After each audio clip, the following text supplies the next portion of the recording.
never slow up, no I don't take shit. I got no love for the fakeness. If you wanna play tough and wanna hate this, I'll always show up and make a statement. Hello everybody, Harvey Talks Prison here. This is German prisons versus American prisons. I told you I was going to do the reaction to what this woman has to say, and you'll see for myself. You know, these prisons are not Angola, Louisiana, Greensville, Virginia, Missouri State Penitentiary, any of these other places in Florida, Texas. So, you know, these guys do these documentaries saying Germany's most dangerous. They're not. Anyway, let's get in, see what she has to say. Background on Germany and the US, I think it's actually time we take a look inside a German prison and just see how different things look compared to the United States.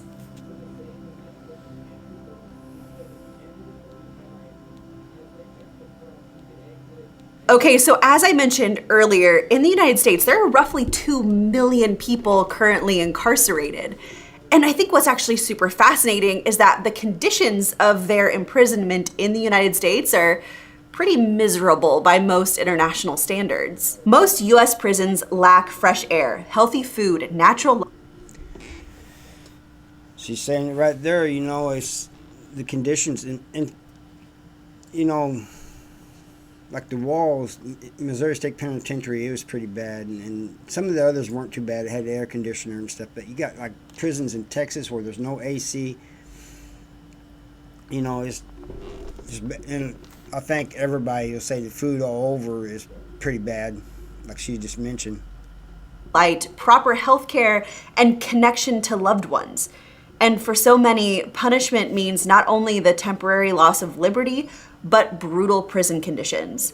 In a new report spearheaded by the Yale Law School, the number of prisoners subjected to restrictive housing, which is what solitary confinement is officially known by, stood between 41,000 and 48,000 in the summer of 2021. They were being held alone in cells the size of parking spaces for 22 hours a day on average. That's true. And sometimes, like at the Missouri State Penitentiary, I was put in the basement, and there was no light, no nothing. Luckily, it was only for 5 days, but it was bad. You know, I couldn't hear nobody. Even the guards passing out food wouldn't say anything. And for at least 15 days. And within that number, more than 6,000 prisoners have been held in isolation for over a year. They include almost 1,000 people who have been held on their own in potentially damaging confined spaces for a decade or longer. Exactly. In breach of minimum standards laid down by the UN, which considers such isolation a form of torture. And compare this to Germany, where solitary confinement is not only rare, it's only used in exceptional cases for a very short period of time. At Waldeck prison, for example, solitary confinement reportedly was only used 2 or 3 times in the past year, while Neustrelitz prison had utilized its segregation cell twice in 5 years, and only for a few hours each time. And by legal statute, this kind. Yeah, so see, they don't even hardly get put in the hole, let alone solitary confinement. They consider that torture and punishment, and that there's other ways of disciplining them for something they did wrong. Kind of disciplinary detention cannot exceed in any given year 4 weeks in Germany. But you know, honestly, even outside of solitary confinement, the conditions of an American prison cell are extremely different from what you'll find here in Germany. Right. On the extreme end of the spectrum, you have US Penitentiary Administrative Maximum, also known as ADX Florence, which has been nicknamed the Alcatraz of the Rockies and Supermax. It's a modern, super maximum security federal prison located in the foothills of the Rocky Mountains near Florence, Colorado.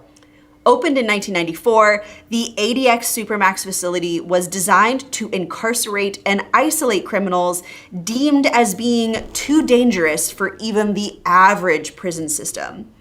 The majority of prisoners... For all you guys over in Germany who's saying, you know, it's bad over there and stuff, did you just see that footage? You know? Maybe it's bad to you guys, you know, the ones over in Germany, but it has nothing on what goes on over here on a daily basis, every day, all day. Here are kept in administrative segregation. They're confined to a specifically designed single-person cell for 23 hours a day. And prisoners are only moved around under strict restraints, handcuffed, shackled, or both.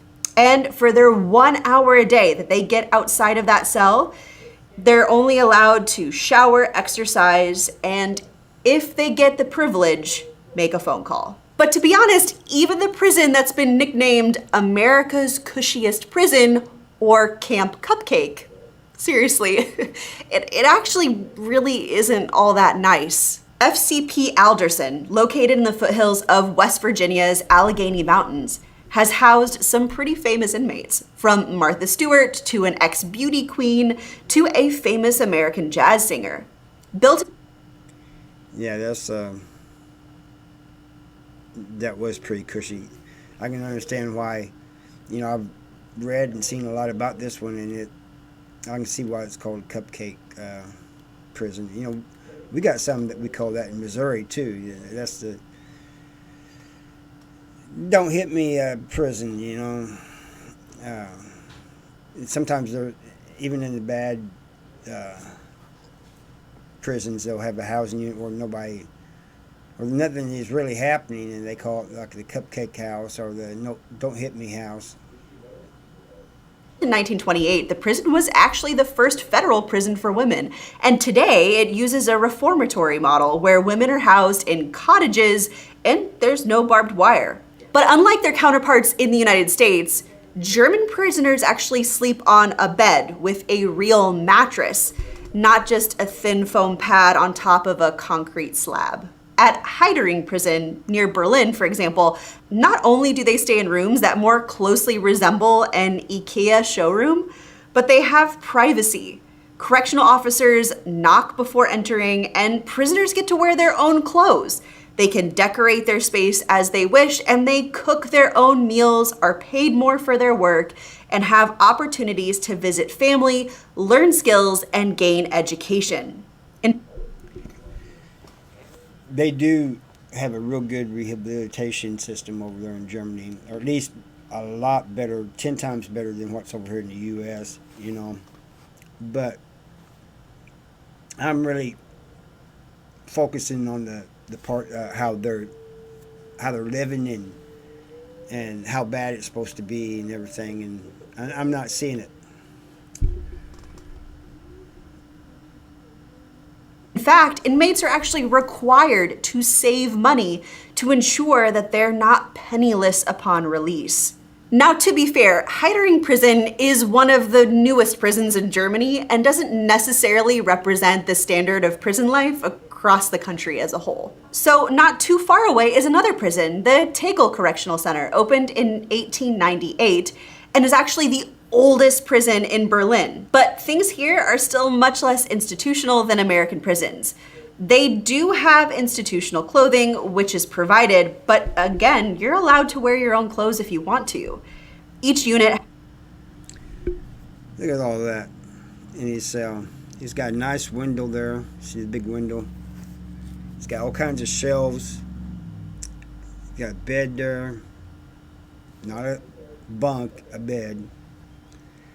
Nice TV, and probably some games that I was told from German prisoners they can play video games and stuff.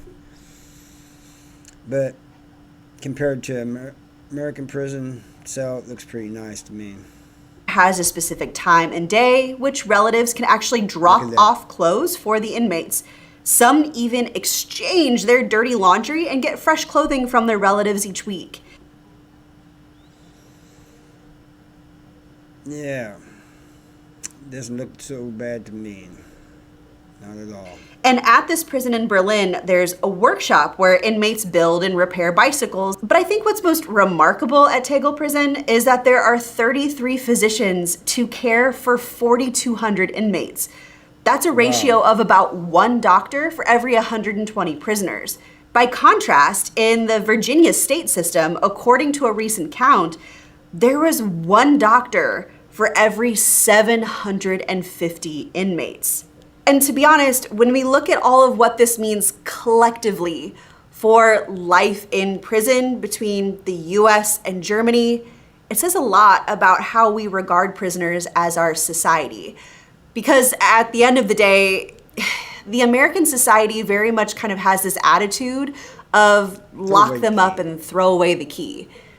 And when that's your attitude, you don't really care so much about what the conditions are of a prison system because you're not really thinking about these people getting out and what.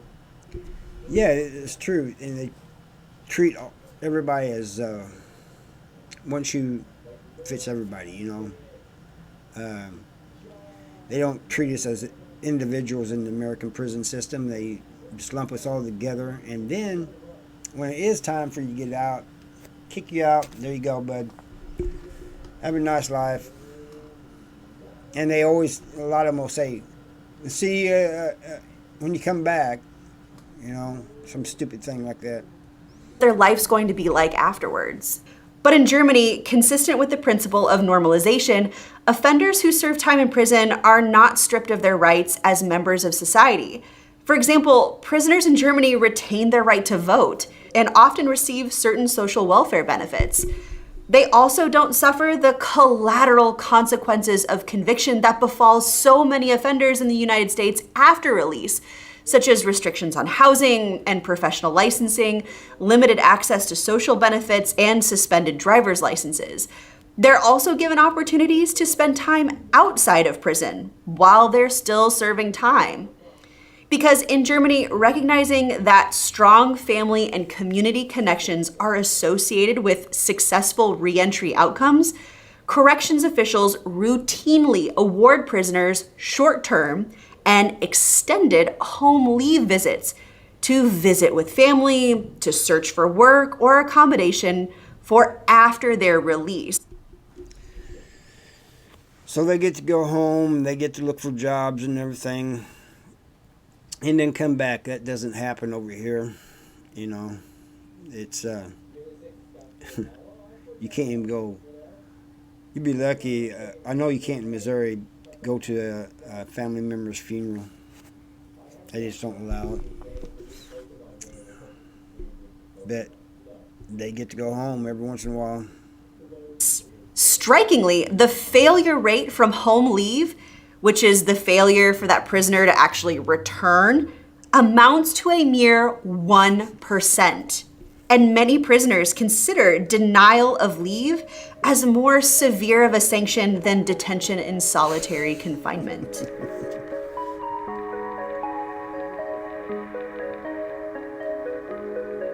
Part 3. One of my all-time favorite movies is The Shawshank Redemption. It's one of the greatest movies ever made, in my opinion, but to be honest, it also paints a picture of US prison life that isn't really largely the case today. Namely, that US prison workers are being exploited for private sector jobs. Because in reality... Well, I don't know about that, but I do know that most prison movies do not depict prison accurately. I mean, there's a couple that do, but most do not. And, you know, you get all these people going off of movies and asking you these questions, you know, but Only about 5,000 people in prison, less than 1%, are employed by private companies through the federal PIECP program, which requires them to pay at least minimum wage before deductions. In fact, a larger portion of work occurs for state-owned correctional industries, where you're doing things like making license plates, which, by the way, it's actually estimated that 80% of the license plates in the US are produced in prisons. I disagree with her on some of this. Yeah, they make license plates, but they also, every prison in Missouri has an MVE, and they're making something for like 90 cents, $1 an hour, and the state is taking that, whether it's furniture or whatever it is, whatever service it is, and making a lot more money off of it. And then you got like the communication systems that's in cahoots with the prisons, Securus and all that, making money off of the families of the incarcerated. It's a bigger circle than what she's talking about. So that's something. But it should be noted that these jobs do pay much less than the private sector jobs. But again, honestly, like even in these correctional industries, it really only represents about 6% of the people incarcerated in state prisons. So what about the other 90+% of people who are actually required to have a job while in the prison system? Well, in the United States, prisons usually rely on the labor of incarcerated people for food service, laundry, and other daily operations. But they pay incarcerated workers unconscionably low wages. A 2017 study by the Prison Policy Initiative found that on average, incarcerated people earn between 86 cents and $3.45 per day. It's not in Missouri. I mean, like I said, if you work in the factory, Missouri Vocational Enterprises, you'll get 90 to $1 an hour, but the rest of the jobs pay like $20 a month, $15 a month, $10 a month. You know, I think that is the 80 cents a day is a little bit more, comes out to a little bit more than the $10 or $20 a month. It might be about the same, but I've never seen $3.45 per day. Now, I did hear that the lead men in the kitchens in South Central Correction Center are now making $80 a month. So that's pretty good for them. It used to be only 20, I think, 20 or 30. For most common prison jobs. In at least 5 states, those jobs pay nothing at all. Right. And again, work in prison is compulsory, and incarcerated workers have few rights and protections. And what's quite shocking is that those next to nothing wages they receive often go right back to the prison, which charges them for basic necessities like... Yeah, it goes, they buy commissary, it goes right back into the prison, you know. But that's not a big deal there, but it's just a thing showing that, you know, it's... medical visits and hygiene items. Now, here in Germany, similar to the US, most prisoners do work. In fact, they're actually required to work in 12 of Germany's 16 states. But they have a much wider range of jobs and bigger differences in pay and benefits. So whether you're working in the prison kitchen, in a carpentry workshop, or screwing together components for locksmiths, the average prisoner in Germany earns between 1 to 3 euros an hour. Now, don't get me wrong. 3 euros an hour. It's pretty good, I guess. This is still very much below minimum wage, but the average German prisoner earns more in 1 hour than the American prisoner earns for an entire day's worth of work. Plus, German prisoners get to keep their money, and the German prison system pays for things like unemployment insurance and covers their healthcare costs. But I do want to be fair. It's not always 100% rosy in Germany. The money prisoners do earn is usually spent on personal hygiene products like deodorant, shampoo, razors, or telephone calls. Or they'll buy extra things like fruit and yogurt and mineral water from the prison commissary. And actually, an investigation... Looks like they got a much better commissary than we do over here in the U.S. Recently found that prison prices are actually significantly higher than the average German supermarket. Well, that's over here too. So there's no difference there. They just charge the arm and leg for the commissary products. Even though facilities are obligated to enable prisoners to buy food at standard market rates. Now, the counter argument that I expect to probably find in the comment section is going to be that, like, well, yeah, why should we pay these guys a fair working wage? I mean, they're getting their housing for free, they're getting their food for free, and they committed a crime. It's not supposed to be a cushy life. I personally believe that, like over here in the U.S., the prisoners should get paid more, but I don't think they should make minimum wage. I mean, they're in prison, I just don't think they should get minimum wage. That's just my opinion. If you guys have other thoughts on this, let me know. Behind bars, which is true, but here are some things just to kind of consider. While prisons don't make a profit from the inmates' work, it is important to note that many people who enter the prison system were already in debt when they got there. And so when they get out, they usually actually have even more debt thanks to all of that interest that was accruing while they were behind bars. And because prison work doesn't actually count towards a pension, there's a real risk of old age poverty if you serve out a long sentence, whether in the United States or here in Germany. In fact, a recent study by the US Bureau of Justice Statistics found that more than 50,000 people released from federal prisons in 2010, a staggering 33% of them found no employment at all over the 4 years post-release. Right. And at any given time, no more than 40% of the cohort was employed. People who did find jobs also struggled.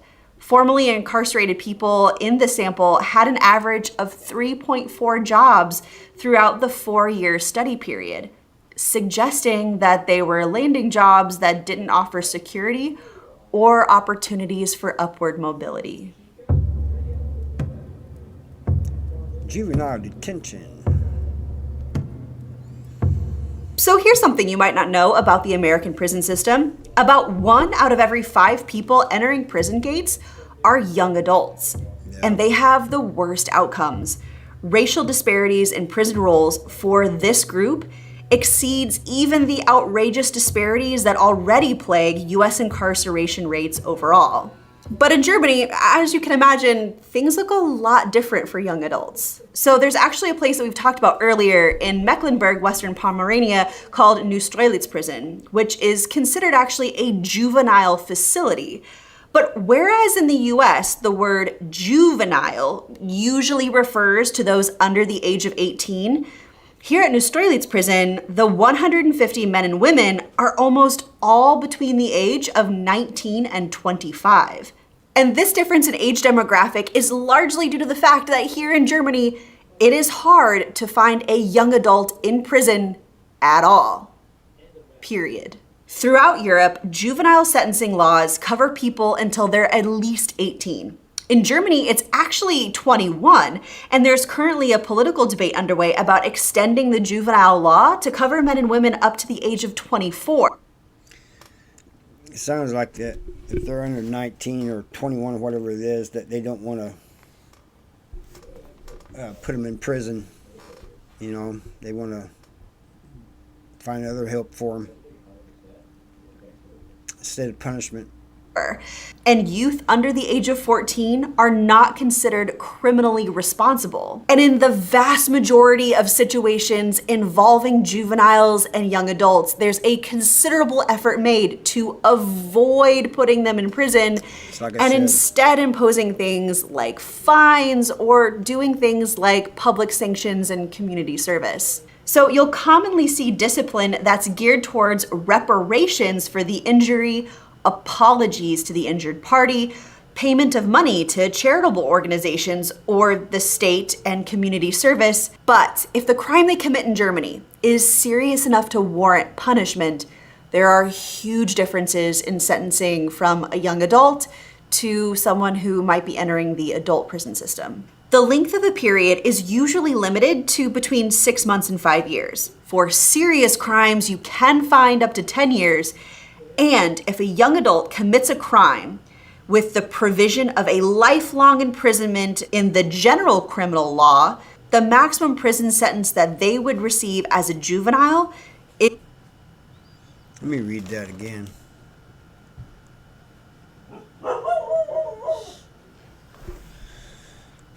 So basically, they could kill somebody and get 15 years, commit a murder. Is a 15-year term. So while under the juvenile law, young people can technically receive up to 15 years, to be honest, they rarely do.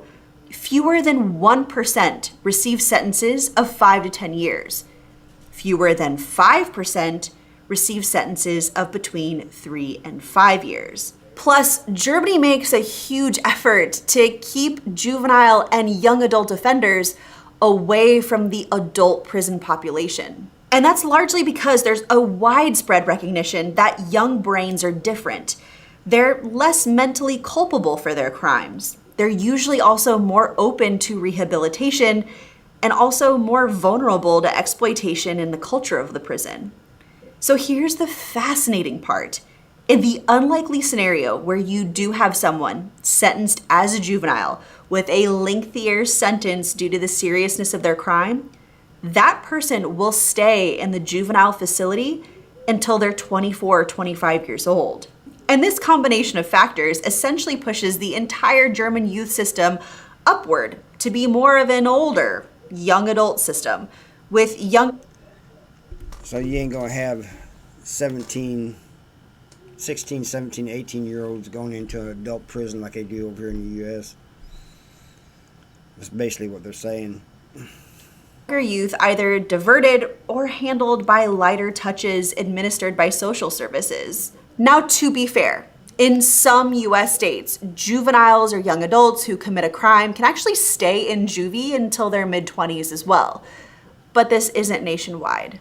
There are a handful of states where 16 and 17-year-olds are regularly placed into adult facilities. Right. And in all 50 states, there are transfer laws that allow or require young offenders to be prosecuted as adults for more serious offenses, regardless of how old they are. But I actually do want to go back to Neustrelitz prison because there's actually some really fascinating things happening here in terms of rehabilitation for young adults. The inmates held at this prison are typically men and women who have committed more serious crimes, more than half of them violent. So the architecture of this environment still looks a lot like American juvie. You're gonna find surveillance cameras, blue sweatsuit uniforms, steel reinforced bars over windows, and tall white walls toppled by spools of razor wire. But there are some pretty notable differences. Each room at Neustrelitz has a large window with bars, but that window opens. Look at that. Look at those cells. See? And that's just like a bedroom or something, you know? There's actually a law in Germany that dictates how much natural light has to come into a prisoner's room. But there are rugs and decorative lamps and flowers. And each prisoner has his or her own toilet with a door for privacy. Plus, in Germany, administrators also emphasize therapy. For example, they use bunny rabbits as part of animal therapy along with horses, sheep, and goats, and offer pretty extensive counseling and mental health services by American standards. They even have their own vineyard and learn how to make wine that they can then give as gifts to their family members or friends who come to visit them. In short, the German system's educational and rehabilitative ethics hold true when youth are incarcerated.